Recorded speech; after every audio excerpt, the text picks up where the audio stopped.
This simple engine check is one of the easiest maintenance tasks you can do, and it can help you avoid costly repairs in the future.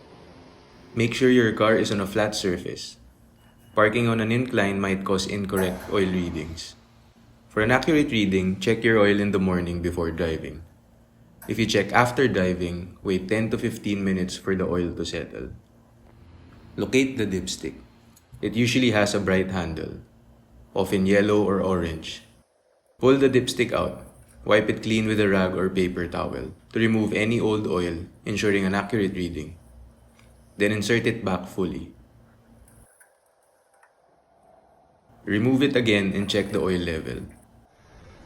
Different cars have different marks, but look for the low and high levels. The oil should be between these marks. Check the oil's color and texture. It should be amber and smooth. Dark, gritty, or milky oil means it's time for a change or a mechanic visit.